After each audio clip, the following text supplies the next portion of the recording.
Alright, this is 2026. In this day and age, ChatGPT writes code, Gemini writes code, even Claude writes code. So is it too late to learn coding?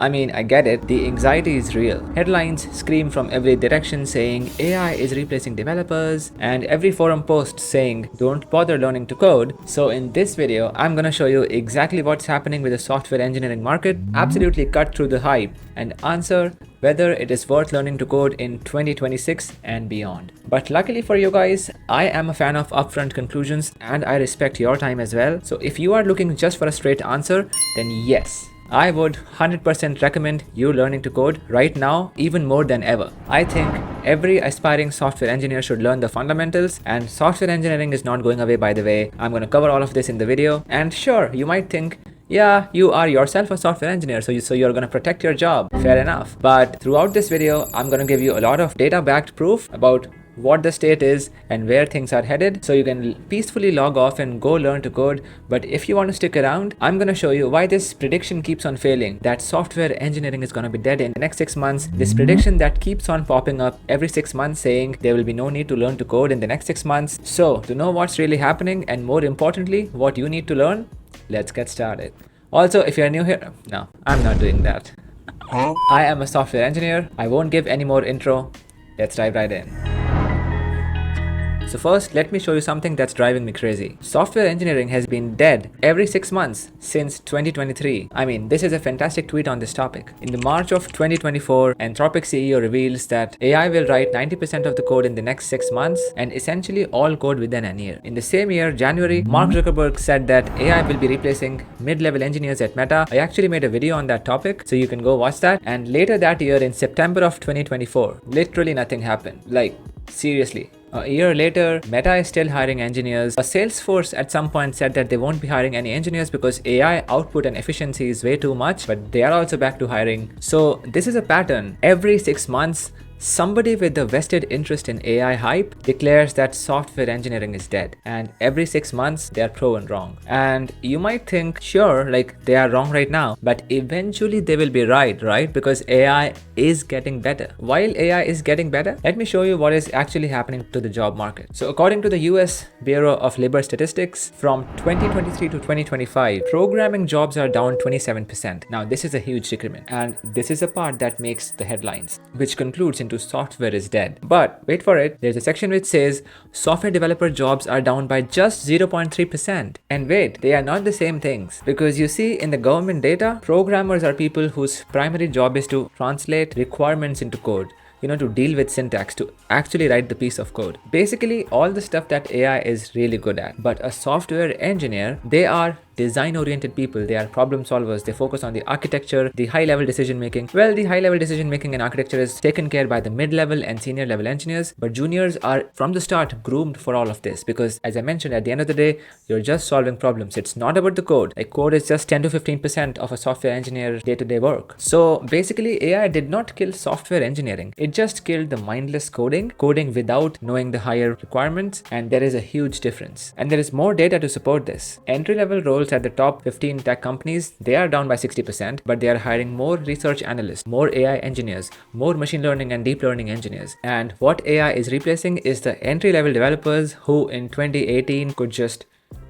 make a front-end website, do a couple of months of lead code, and get into big tech. No, that's not happening right now. And that may never happen, because that really was a bubble. Also, listen to this. This is also something that the headlines won't tell you, because it is not as sexy as AI apocalypse or something. This junior developer collapse that we talked about, companies not hiring junior level developers, entry level engineers, it sort of accelerated in 2023. Now, ChatGPT was launched in 2023, late 2022, whatever. And if AI truly made entry level roles obsolete, you'd expect the hiring to just cliff off immediately, right? Just after ChatGPT is released, every company should not have hired any entry level roles. But that actually didn't happen. All of this started happening when the interest rates spiked, when companies started cutting through training budgets, when the post-COVID hiring boom corrected. So you see, these big executives and CEOs of these big tech companies, they are really good at using the words like AI efficiency, efficacy, automation as a justification and explanation for layoffs in these boardrooms. It sort of sounds better than, we overhired in 2021 when people were online most of the times due to COVID, but now they are not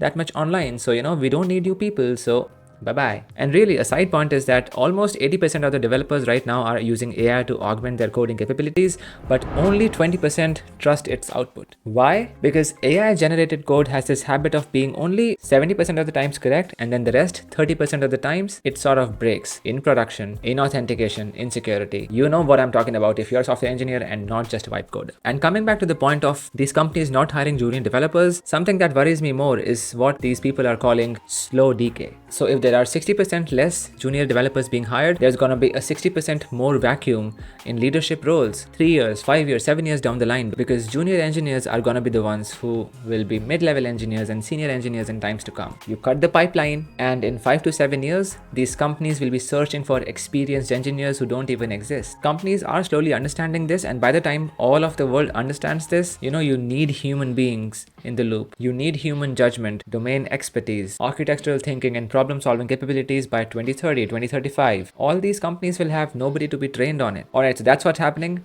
Now let's talk about what you can do for it. So when people come to me and ask, should I learn to code in 2026? They are talking about the future. Like, they're not worried for right now, but for 2 years down the line or 5 years down the line, they're worried about that point of time. So let's just map out these two scenarios that can happen going forward. Scenario 1, AI achieves full autonomy. AI becomes the best at everything, be it coding, accounting, financial services, law, medicine, all of it. And if that happens, your problem, trust me, is not whether I should learn to code or not. Your question is, how does the society function in the post-work world? There is no work to everyone. How will the society, like the current model of society, will break? And even in this hypothetical scenario, and this is important, listen to me, somebody will need to verify AI outputs, set the guardrails and the constraints, be accountable when something goes wrong with the AI. Because companies won't blame AI if the system crashes. They need a human to hold accountable. And that human better understand how the system works, how AI works, how code works. And there will be a lot of people like this who will be required. Scenario 2, AI just plateaus and transforms our roles as software engineers. In this scenario,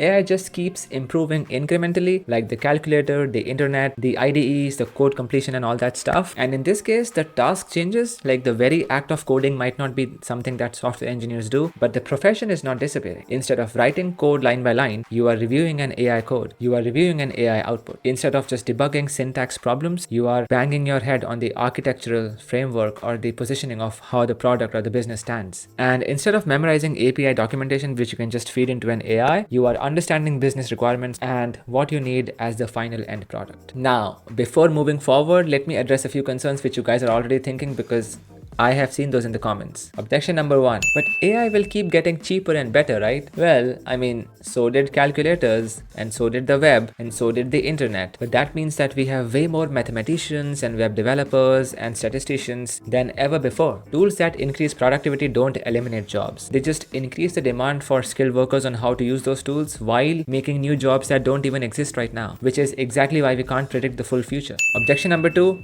why learn to code if AI can do it better? I got 3 reasons for you.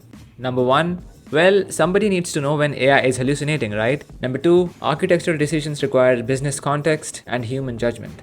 AI can never have it, at least not for the next 5 to 10 years. And number 3, this is a big one, debugging. Oh my god, debugging requires an understanding of what correct code looks like. You know what I'm talking about if you have ever stuck in a vibe coding loop where you tell an AI, hey, that's wrong, please fix it. You're right, I fixed it. Hey, no, that's not fixed, please fix it. Yes, you're right, now I fixed it. Oh my god, no, please fix it. You get it? Objection number 3, boot camps are dying and CS degrees are worthless. Well, actually, you guys are correct. Boot camps are dying and people don't see the value in a CS degree, but that does not mean that people are not seeking skills. The value of a degree and a boot camp has reduced, whereas the skills, the importance of a personal brand, portfolio, being able to build things on your own, that has never been higher in demand. The credentials have changed. The need for skills has not. And here is actually my personal observation while reviewing code professionally. I've seen dozens of these. I built this app in 2 hours and stuff. But from what I've seen, almost all of these projects have security issues. Like, they're more of a hobby project and that just works on that particular PC rather than something that scales and works in production. They have half-baked authentications. They have exposed APIs, like whatever, because to a non-technical person, code is just pieces of alphabet and letters written in a different order. So they won't know if if they are doing something wrong or if they can have any security concerns. So at max, these 2-hour coding projects are just demos and not proper applications. They are 80% of the way there, which was also easy previously. You could have done that in like a week, which is now being done in 2 hours. But then the rest 20%, that is critical, and that is the difference between a portfolio project and a production system. So when everybody can build this 80%, which actually everybody could build earlier also, just that it took 1 week to build that, now they can build it in 2 hours. This 20% becomes the moat. This critical 20% will get you hired, and you cannot build this 20% without the fundamental. And that is why I recommend everybody learn coding if you want to be a part of the builders that make the digital infrastructure of the future.